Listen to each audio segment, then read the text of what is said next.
Hey, what up, y'all? Today I'm going to be talking about my streaming or my content creating journey. Not specifically the whole inspirational thing, but I guess sort of the equipment that I've dealt with. I'm not even going to lie to y'all.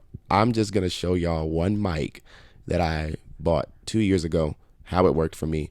And then I'm going to go into the kind of equipment that I have now to produce the quality that I currently have. So, yeah, enjoy the vid. I'm here talking to y'all on this little Fee Fine microphone. This is the mic that I began with when I first started content creating, especially like when I was doing my podcast because I wasn't doing YouTube that much. And it's this little small little microphone. I'm gonna show it to y'all.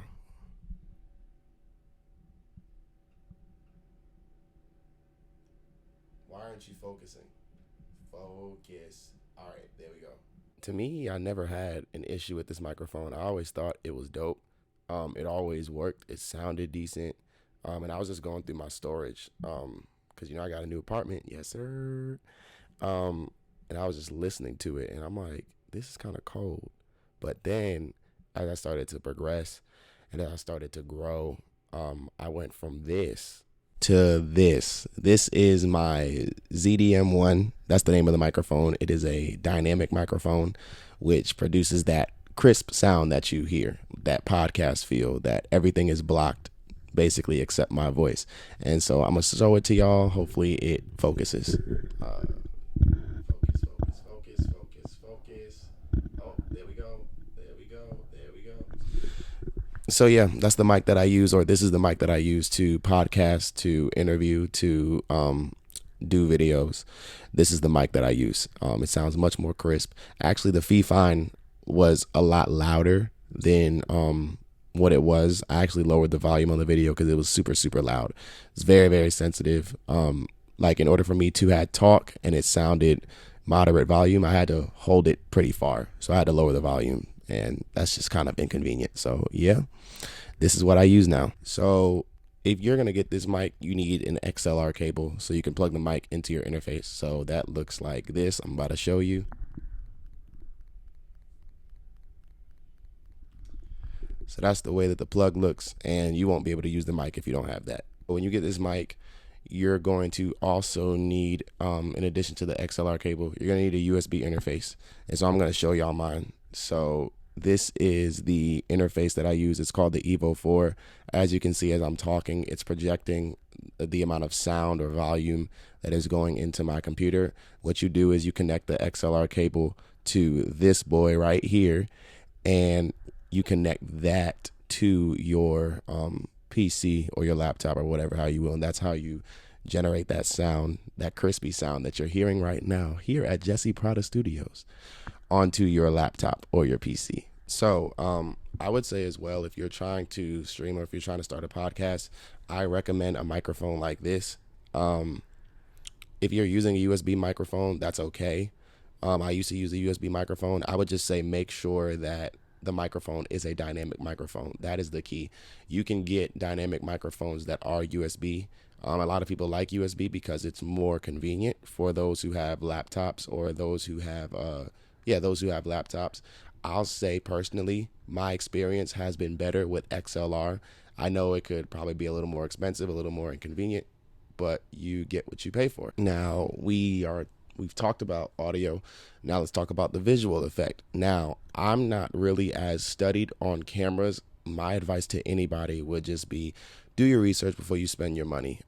I researched cameras to use just so that way I can, stream and it would be good quality.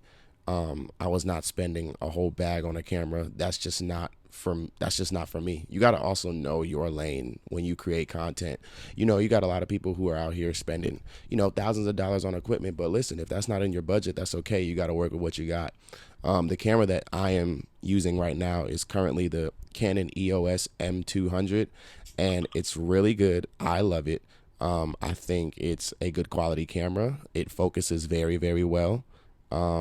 Even though it's not focusing on me right now. Oh, there it goes. There it goes. You see my hand? Yep, it focuses right there. And it's a really good quality camera. And so it was about like $328 plus the lens was $50. So about like $380. and I thought it was a good deal. And I would recommend this camera to anyone. I would say if you're streaming, make sure you get a dummy battery. They have them on Amazon. And what this is, it's a fake battery that's unlimited in power. And so that's actually what I'm using now. That way you don't run the battery out of the official battery of the camera, but you use the dummy battery that was designed.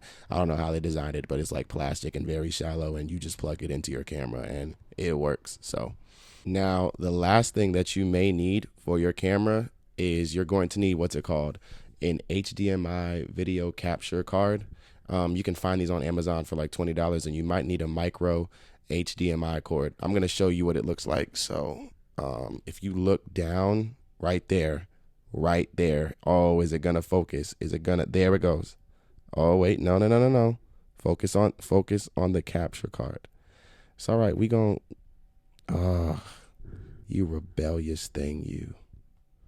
Oh my goodness. You're right there. There we go. You see that? You see that right there. So that's the video capture card. I have the micro HDMI cord plugged into my camera, and basically it's just a USB that you plug into your that you plug into your MacBook. Or I have my MacBook, but if you plug into whatever PC you want. And so what that is that helps you not go through any apps for streaming. I used to use the EOS webcam utility. It's trash. I don't think it's good.